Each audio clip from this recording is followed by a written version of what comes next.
ساری کتابوں کی اصل اللہ کے پاس ہے. وہ جسے چاہتا ہے مٹا دیتا ہے اور جتنا چاہتا ہے رکھ دیتا ہے. یہ بھی ہے، یہ بھی ہے. ایک اور بات مجھے یاد آتی ہے.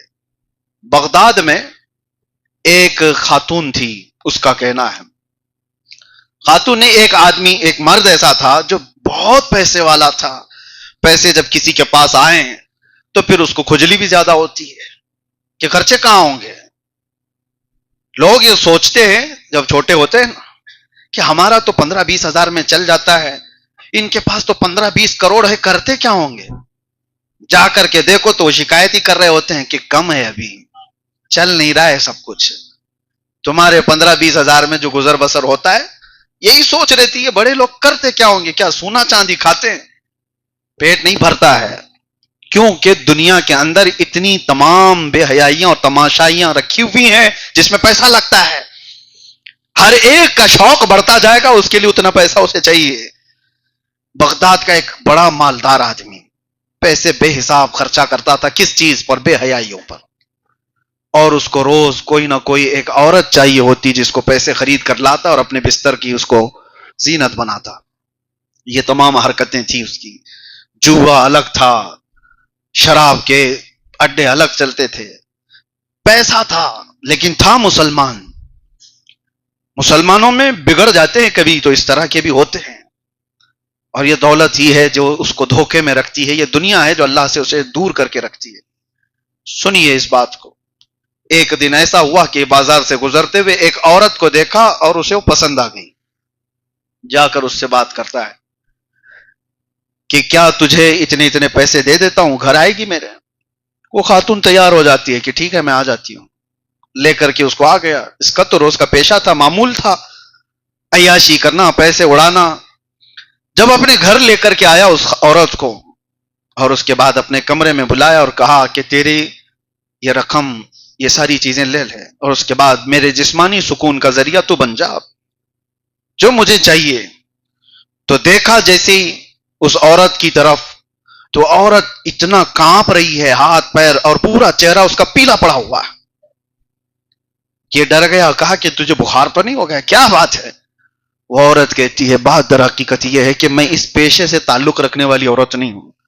میں بیوہ ہوں، میرے 3 بچے ہیں اور 3 بچوں کو میں مسلسل کئی دنوں سے یہ تسلی دے کر کے گھر میں سلا رہی ہوں کہ کھانا آج آ جائے گا، کل آ جائے گا. میرے گھر پر اب کچھ باقی نہیں رہا، ایک دانہ بھی باقی نہیں رہا. تو میں نے سوچا اپنے بچوں کا پیٹ بھرنے کے لیے میں بازار چلی جاؤں. تو نظر آ گیا اور تو اپنے گھر لے آیا.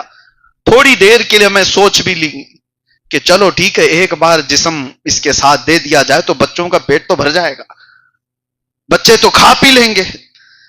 میں ہمت کر کے آ تو گئی، لیکن جیسے ہی میں اپنے جسم کی طرف دیکھتی ہوں تو مجھے رب یاد آتا ہے.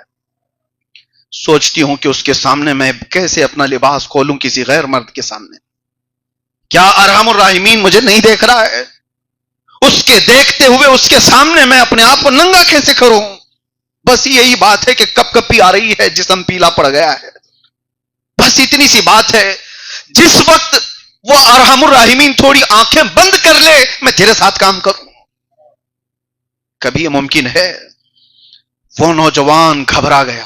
اس عورت کی آواز میں اتنا اثر تھا. اس نے کہا تو مسلسل کئی دنوں سے بھوکی رہ کر کے اللہ سے اتنا ڈر رہی ہے، میرے پاس تو بے حساب مال ہے، روز میں یہ کام کر کے بھی نہیں ڈر رہا تھا. میرا دل کتنا سخت ہو گیا. اس کے دل پر وہی رات یہ بات اثر کر گئی. اس نے اس خاتون کو جتنے پیسے تھے دے دیا. کہا میں توبہ کرتا ہوں، اس کے بعد سے اپنی راتیں کبھی رنگین نہیں کروں گا. اس کا ایک معمول تھا، وہ اپنی ڈائری رکھا ہوا تھا. لوگ ڈائری بنانے کی عادت رکھتے ہیں، روز کیا کیا ہوا سب لکھ دیتے ہیں. تو اس کا بھی یہ معمول تھا. برسوں سے وہ ڈائری میں لکھتا جاتا تھا، آج اس عورت کے ساتھ، کل اس عورت کے ساتھ، کل پرسوں اس کے ساتھ کیا کیا حالات ہوئے تھے، جوئے میں کتنے جیتا تھا، شراب کیسی پیا تھا، ناچ گانے کیسے دیکھا تھا، سب ڈائری میں روزانہ لکھتا تھا. بھری ہوئی تھی ڈائری. اب اسے ڈر یہ تھا کہ اتنی بڑی ڈائری میرے پاس گناہوں کی موجود ہے، ایک رات خالی اس عورت نے دل بدلا، یہ پچھلا سارا کیا ہوگا. میرے مال اور دولت نے مجھے یہاں تک پہنچا دیا، لیکن دل بار بار کانپ رہا تھا۔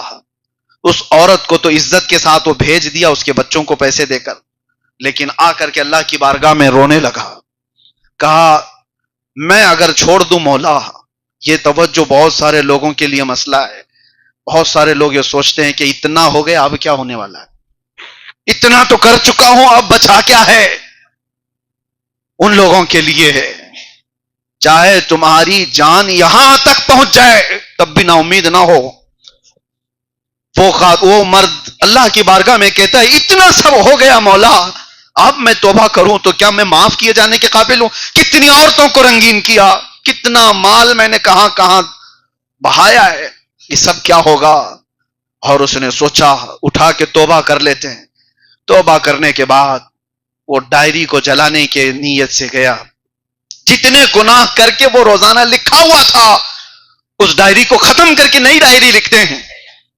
یہی حیرت کی بات ہے جو مجھے چھو لیتی ہے بات، وہ جوان وہ ڈائری اٹھا کر کے لاتا ہے تو دیکھتا اس کے پورے پنے بالکل سفید ہیں، کہیں کچھ لکھا ہوا نہیں ہے، کہیں کچھ نہیں ہے۔ اس کے ہاتھ کانپنے لگ گئے، اس کے ہاتھ کانپنے لگ گئے، برسوں کے میری لکھی ہوئی کہانیاں کہاں ہیں؟